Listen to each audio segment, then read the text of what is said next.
बिस्मिल्लाहिर्रहमानिर्रहीम अस्सलाम वालेकुम। फाइनली क्रिप्टो मार्केट में थोड़ी सी रिकवरी हुई है। कल बड़ी मैसिव किस्म की सेलिंग हुई है। लोगों ने पैनिक होकर अपने कॉइन्स सेल किए हैं और कुछ लोगों ने डिप को बाय भी किया है। जिन लोगों ने डिप को बाय किया है वो इस टाइम 5, 7, 10% प्रॉफिट में आगे होंगे। बिटकॉइन की इस टाइम प्राइस 56,500 के आसपास चल रही है और कल ये जो एक मैसिव डिप आया था उसके बाद बिटकॉइन ने रिकवरी की है और न सिर्फ क्रिप्टो एक्सचेंजेस पे रिकवरी हुई है बल्कि जो बिटकॉइन के ETF हैं उनके भी नेट इनफ्लो में इजाफा हुआ है। तो इसका मतलब है कि उन लोगों ने भी डिप को बाय किया है और ये जो क्रिप्टो मार्केट में एकदम सेल ऑफ आया है, मार्केट डाउन हुई है। तो अगर आप पुराने क्रिप्टो के एंथुसियास्ट हैं, पुराने क्रिप्टो के इन्वेस्टर हैं, तो आपको पता होगा कि ये जो डंप आया, ये जो स्लम्प आया क्रिप्टो मार्केट में, ये कोई इतना मैसिव नहीं था। अगर आप 2016 और 17 के इस चार्ट में देखें, इस साइड पे 30-40% बिटकॉइन की प्राइस जो है वो डंप होती रही है और अगर आप 2020 और 21 के बुल रन में देखेंगे तो तब भी बिटकॉइन की प्राइस में 20 और 30% का डंप आता रहा है। और अब जो 2024 और 25 का बुल रन है तो इसमें जो अभी हमने रिसेंट सेल ऑफ देखा है तो ये बड़ा सिग्निफिकेंट सेल ऑफ है, ये बड़ा वन टाइम इवेंट है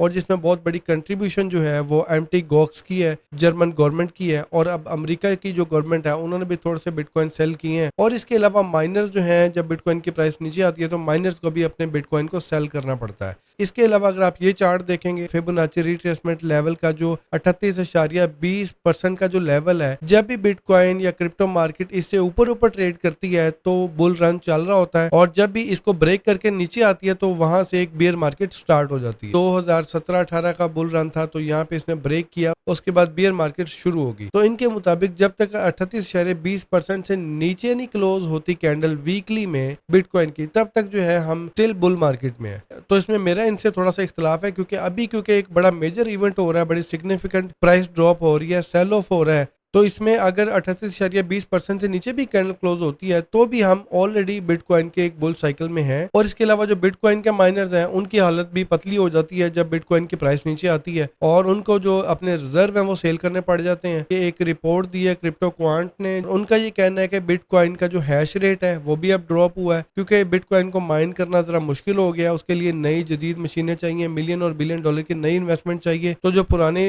इन्वेस्टर हैं, पुरानी माइनिंग की कंपनीज हैं, उनके लिए बिटकॉइन को माइन करना इस टाइम मुश्किल है। तो इस वजह से कुछ कंपनीज जो है उन्होंने अपना ऑपरेशन काफी कम कर दिया है और इस वजह से बिटकॉइन का जो हैश रेट है वो भी ड्रॉप हुआ है। जब 2022 में बिटकॉइन का हैश रेट ड्रॉप हुआ तो उस वक्त बिटकॉइन की प्राइस ने अपना लो लगाया था 15,500 में। उसके बाद बिटकॉइन की प्राइस 3x पंप हुई थी अगले 15 महीनों में। तो अगर हिस्ट्री रिपीट करती है तो यानी ये बिटकॉइन का एक नया लो लगने जा रहा है बिटकॉइन का एक मैसिव पंप करने से पहले। और इसके अलावा जो अभी बिटकॉइन की प्राइस डंप हुई है तो माइनर के जो प्रॉफिट है वो स्क्वीज हो जाते हैं, फिर उनको जो अपने रिजर्व है जो उनके पास पड़ा होता है बिटकॉइन उनको सेल करना पड़ता है क्योंकि उन्होंने अपने ओवरहेड को मीट करना होता है। तो इस वजह से फिर उनके जो आउटफ्लो है वो भी बढ़ जाते हैं। तो इसमें जो एमटी गॉक्स है, जर्मन गवर्नमेंट है, अमेरिकन गवर्नमेंट है, जो माइनर के आउटफ्लो है, तो ये सारी चीजें मिल के मार्केट में एक बियर प्रेशर बनाते हैं, सेल प्रेशर बनाते हैं। और इसके अलावा जो मार्केट में ट्रेडर हैं वो भी फिर इसका फायदा उठाते हैं और वो भी फिर मार्केट में सेल ऑफ करके मार्केट में एक प्रेशर बनाते हैं जिसकी वजह से मार्केट डंप होती है। ठीक है जी, तो इन सारे फैक्टर्स ने मिलकर बिटकॉइन की प्राइस को डंप किया है, लेकिन इसका मतलब ये नहीं है कि बिटकॉइन का बुल रन जो है वो यहाँ पे खत्म हो गया। अच्छा जी, कल हमने देखा कि इथीरियम की प्राइस में भी बड़ी सिग्निफिकेंट ड्रॉप आई और इथीरियम की जो एक वेल थी उसने 26,600 इथीरियम को सेल ऑफ किया जिसकी वैल्यू थी तकरीबन $82 मिलियन, जिसकी वजह से इथीरियम की जो प्राइस है वो 3.4% डंप हुई। लेकिन उसके बाद दोबारा उन्होंने पैसे लेके इथीरियम को बाय किया।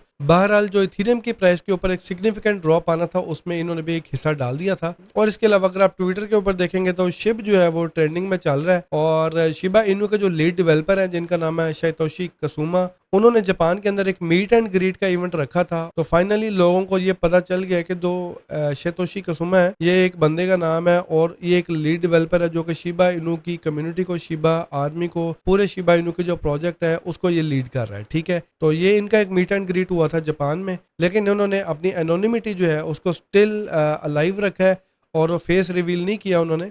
और अगर आप इनके ट्विटर के ऊपर फॉलोअर देखेंगे तो 1 मिलियन फॉलोअर भी है इनका। जो शिबा इनू की प्राइस है, जिस तरह बाकी क्रिप्टो मार्केट में रिकवरी आई है तो शिबा इनू की प्राइस में भी रिकवरी आई है और पिछले 24 घंटों में शिबा इनू का जो वॉल्यूम है वो तकरीबन $500 बिलियन का वॉल्यूम लगा है और प्राइस भी तकरीबन 7-8% इसकी रिकवर हुई है। तो जो शिबा इनू की कम्युनिटी है उनको भी थोड़ा कॉन्फिडेंस आया है कि उनका जो लीड डेवलपर है वो एक बंदा है, ना तो वो कोई रोबोट है और ना ही वो उसके पीछे कोई कोड चल रहा है। ठीक है गाइस, तो क्रिप्टो की वीडियो में मजीद मालूमात हासिल करने के लिए चैनल को सब्सक्राइब कर लें, वीडियो को लाइक कर लें और मैं मिलता हूँ अगली वीडियो में। गाइस अपना ख्याल रखें, until then take care, peace out.